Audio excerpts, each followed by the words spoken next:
Created by. Assalamualaikum warahmatullahi wabarakatuh. Perkenalkan, nama saya Sriasti Kurniawati dari kelas 12 B2. Di sini saya akan melakukan proses pembuatan bioteknologi konvensional yaitu nata de coco. Nah, yang belum tahu, bioteknologi konvensional itu adalah bioteknologi yang memanfaatkan organisme secara langsung untuk menghasilkan produk dan jasa yang bermanfaat bagi manusia melalui proses fermentasi. Untuk membuat nata de coco, kita harus menyiapkan alat dan bahan berikut.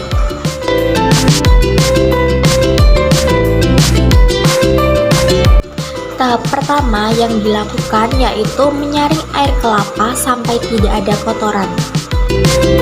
Selanjutnya, masukkan air kelapa tersebut sebanyak 1 liter ke dalam panci, lalu tambahkan gula sebanyak 100 gram.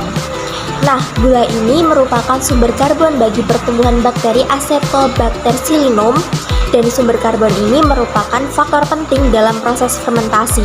Bakteri untuk menghasilkan nata de coco membutuhkan sumber karbon bagi proses metabolismenya. Glukosa akan masuk ke dalam sel dan digunakan bagi penyediaan energi yang dibutuhkan dalam proses perkembangbiakannya. Untuk proses memasaknya tidak memerlukan waktu yang lama, cukup sampai gula larut dan tidak perlu sampai air kelapanya mendidih. Apabila gula sudah larut, matikan kompor dan tunggu hingga air kelapa mendingin. Kemudian pindahkan air kelapa yang sudah dingin tadi ke wadah plastik dan diberi tambahan 2 sendok makan asam cuka, lalu aduk hingga rata.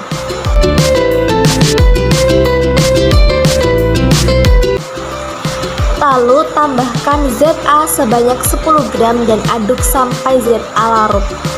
ZA ini merupakan sumber nitrogen. Untuk penambahan sumber nitrogen bertujuan untuk meningkatkan aktivitas bakteri dalam memproduksi nata.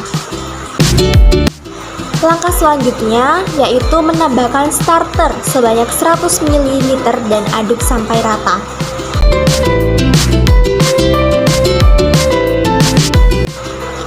Kemudian siapkan koran, lalu tutup bagian atas wadah plastik menggunakan koran dan ikat menggunakan karet.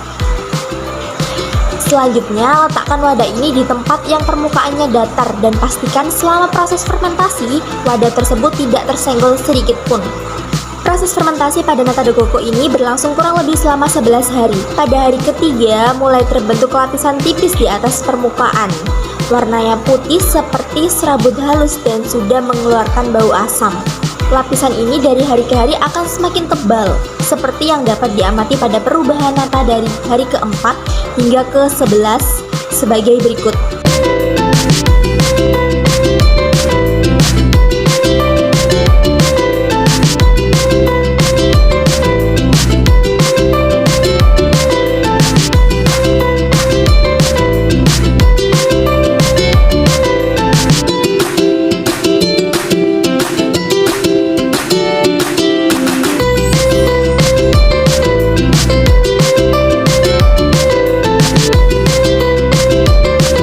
Enzim yang berperan dalam proses pembuatan nata de coco dapat dilihat pada tabel berikut.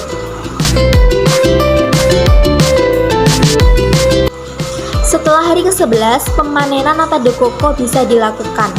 Buka tutup nata secara perlahan dan amati apakah bentuk nata sudah bagus dan layak untuk dikonsumsi.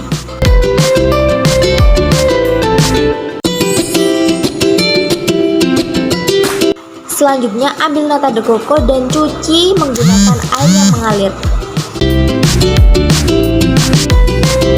Kemudian, rendam nata menggunakan air bersih selama kurang lebih 1-3 hari. Air rendaman ini harus rutin diganti setiap harinya.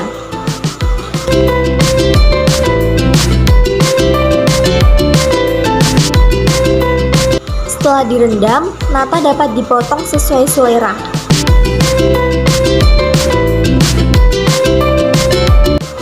Kemudian, masak air dan gula hingga larut, lalu tambahkan pandan untuk menambah aroma wangi pada nata de coco. Kemudian, masukkan nata de coco dan masak hingga matang.